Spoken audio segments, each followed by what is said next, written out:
Hello, it's Davey Mooney coming to you from the University of North Texas, where I run the jazz guitar program. A Benedetto artist, Sunnyside Records artist, plotting my next Sunnyside release.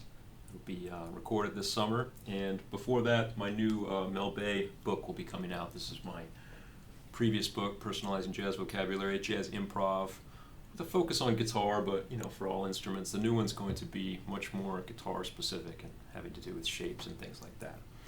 But yeah, that's not what I want to talk about today. I want to talk about the Billy Strayhorn song Upper Manhattan Medical Group, also known as UMMG. Really great tune, one of his, I would say one of his best. I mean, I like everything that he ever wrote pretty much. But I was searching, this song came to me through, I think probably in the mid-90s when I first started playing jazz. Joe Henderson was doing all these great albums based on one composer's music, like he did the Tom Jobim one, he did the Billy Strayhorn one, he had a big band record, he did a record of Porgy and Bess. There's another one that I'm forgetting, but really great records. And I think we were playing this tune around the New Orleans Center for Creative Arts, I think possibly because it had been repopularized by that Joe Henderson record, and there's a great Wynton Marsalis solo on there. The album's called Lush Life, Joe Henderson, I think 94. But I was looking back into the some internet research on the history of this tune. I also knew of the version on And His Mother Called Him Bill, which is a great record from '67. It's also got Blood Count, and just really great version. I think Daydream is on there. Really deep, kind of freewheeling. It feels like a celebration, that album, because Strayhorn had just passed away. And I guess I thought maybe that was the original version, but it's actually it was recorded in '59 on the Ellington record Jazz Party with Dizzy Gillespie taking the solo. I guess I always associated it with, Clark Terry from the '67 version, and then Wynton. But I should have known, but I forgot that Dizzy was on the '59 version. And then I was, you start searching around YouTube and the internet, and you find like all these versions that weren't really necessarily available to us back in the '90s when we were coming up. You'd have to find these things on LP or search through some compilation. But there was a Dizzy Gillespie record, I guess, a portrait of Duke Ellington with a big band. I think it's Claire Fisher, and there's another really nice version of Dizzy playing it solo, and I think Hank Jones on piano. But really cool song, really harmonically rich. Like Strayhorn, he has it all. He has a swing, he's got the harmony, he's got the melody, sometimes he's got the lyrics. I mean, he was just, I got a picture of him on my bulletin board outside the office just to, try to give him his due in the pantheon. But anyway, just to go through the harmony of this tune, I mean, it often kind of starts with a little, I don't know if it's an intro, outro, but this idea, the tune's in D flat. Although there was a Strayhorn version I found that I think was in D, but I don't know. You never know if that's because the tape got messed up.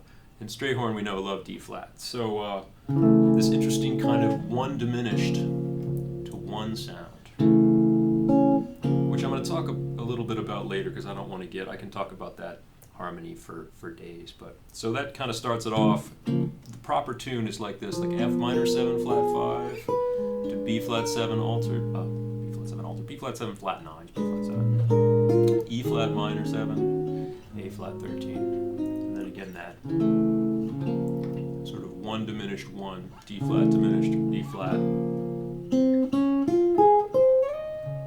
D flat minor 9 to G flat 7, flat 9 to natural 9.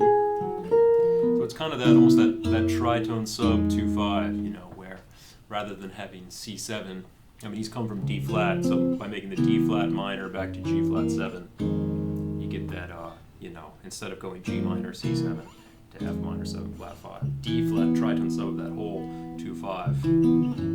Then the second A, it's basically a 32 bar tune, A, B, A, same thing. F minor 7 flat 5, B flat 7, E flat minor, A flat 13. Same one diminished 1.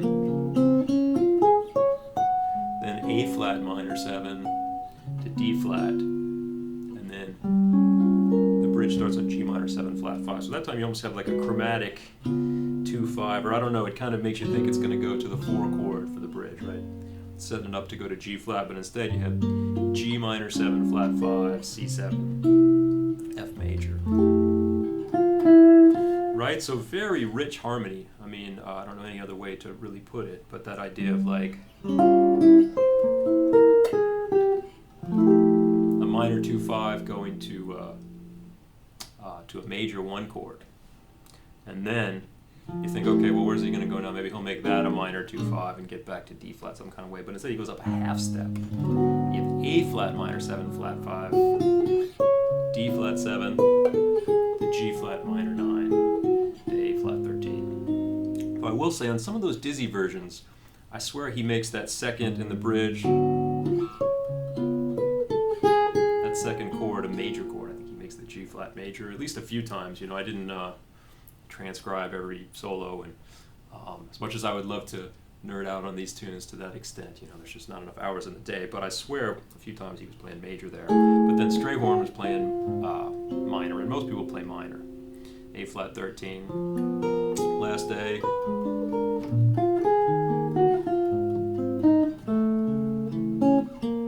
And the little tag. I guess it's not a tag, it's a 32-bar tune, but the last sort of ending, the last A section, you have that D flat diminished going to D flat. So maybe just to talk about the harmony a bit, maybe I'll start with that sound. And so it's, you know, I say it's D flat diminished going to D flat, but it's a very, really takes advantage of a lot of the intervals and sounds from the half-whole diminished scale and some of the different triads and sounds that are contained in that scale. So D flat, you almost get like this sound. Which is almost, you know, so many ways to think about it. I mean, in one sense, it's almost like an A major over D flat with an A major 7 sharp 11 over D flat. Like, for instance, you know, the D flat half-whole diminished scale contains so many different triads, and if you want to really nerd out on diminished harmony, at least from my perspective, I have a whole video on it. But for now, yeah, like I would say that when I play on that sound, and I noticed like Dizzy, Clark Terry, Joe Henderson, during the A sections where you have that quick sort of, they don't really imply diminished, D flat diminished to D flat. Although at the end, you know, they play it when the last A, when that progression gets repeated twice, they do that a bit. So the way I think about it, whenever I have that 1 diminished going to 1, which is actually the same as flat 3 diminished, you know, going to 3, I always think about it as 5 of 3.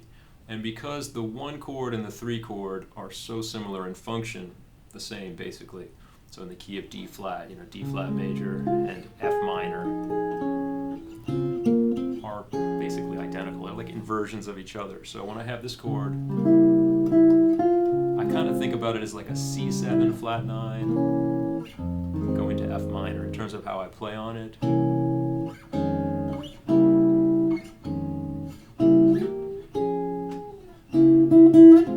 So I'll play like, if I had to, you know, blow on this little vamp thing.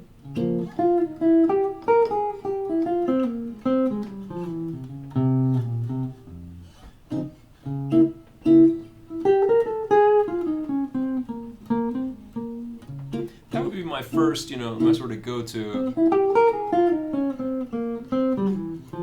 I almost treat that D flat diminished as like C7 or a C triad.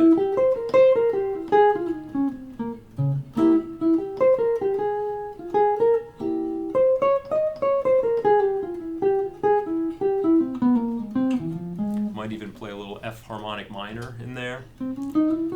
But then again, you know, the tune definitely plays off of that A triad sound, right? Over D flat.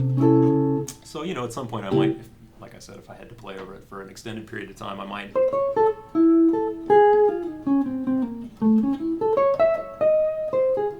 try to resolve like an A triad to a F minor. I don't know.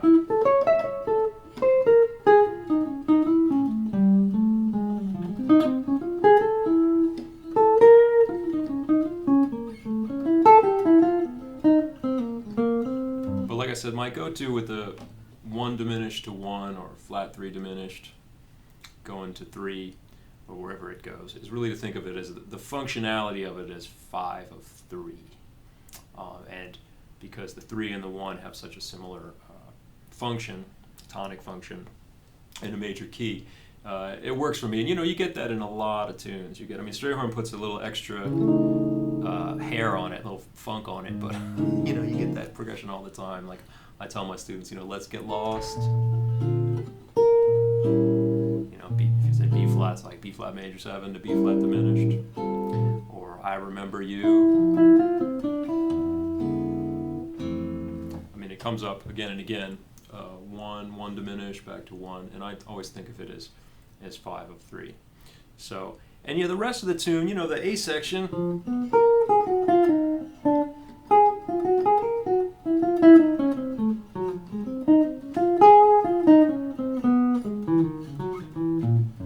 I play my usual bop stuff, minor 2/5. The first one goes minor, so it's pretty straightforward. You can play like E flat harmonic minor, F Locrian to some kind of B flat 7 alteration. You can do B flat half whole diminished if you want to keep that diminished idea going. You could play, any number of things. That harmony's not that strange. I guess the part where it gets tricky for me, and like I said, most of the people I listen to blow on it don't really do the D flat diminished to D flat thing during the first couple A sections. They just play over D flat. And so the first ending you got D flat minor going to G flat 7. I just arpeggiate, most of the time. On one, I think the Strayhorn version, a couple times, instead of going to F minor 7 flat 5 to B flat 7, he was going B major 7 to B flat 7. That's something I always think about when I'm playing on a minor 7 flat 5 chord. I'll play off of a major 7 sound from the tritone. So,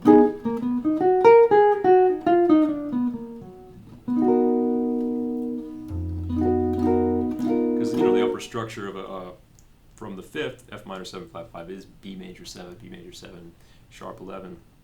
So that's another thought about that. Going into the bridge, A flat minor 7,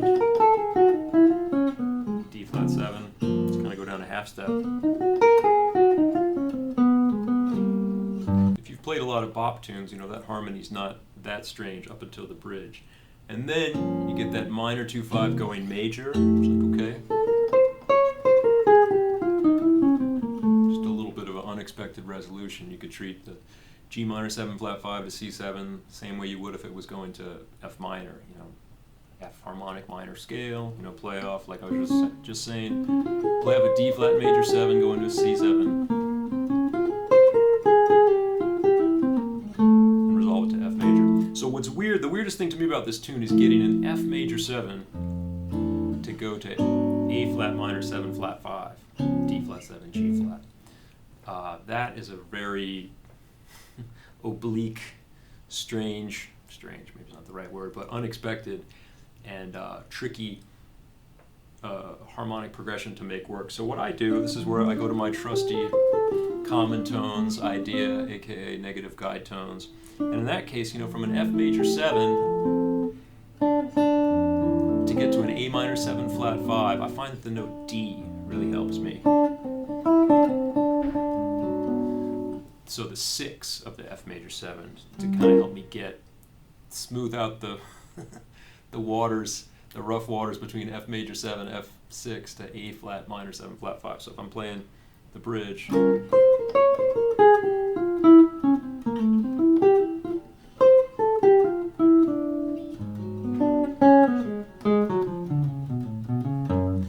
just kind of, that note sounds good over F and the next chord, so it smooths it out. Another way I think about it too is I think of the A flat minor 7 flat 5. I rarely think of it from the root, but I think of it as like a B minor. So if I'm playing G, F major,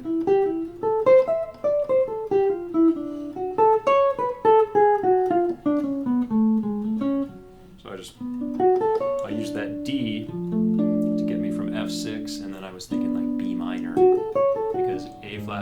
7 flat 5 from the third is B minor, or C flat minor if you want to be a stickler for the theory. So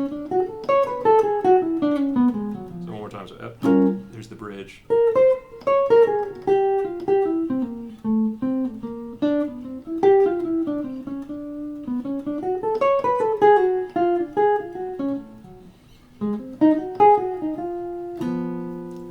Back to, you know, was it G flat minor to A flat 7? I can handle that going back to F minor 7 flat 5. That's a little funny, but you know, it's not too bad. But that's the trickiest part of the tune for me, to make sure I've got that.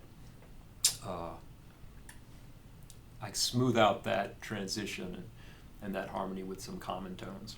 And then, yeah, last A, same thing. He just hangs you out there a little while longer on the D flat diminished, or A triad over D flat, A major 7 sharp 11 sound over D flat. Because a lot of the original arrangements really hang on that. There's some saxophone that hangs on the E flat note.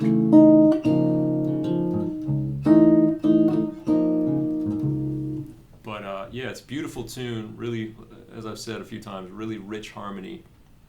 Another Strayhorn just hit it out of the park every time. And yeah, I'm going to play a couple choruses on this tune. And yeah, check out And His Mother Called Him Bill, Jazz Party. That Dizzy portrait of Duke Ellington was a really nice find for me. I'd never heard that before. And of course, Joe Henderson with Winton, and Greg Hutchinson, and Christian McBride, Stephen Scott. I think that's everybody on Lush Life from the 90s. All right, y'all. Hope you enjoyed it.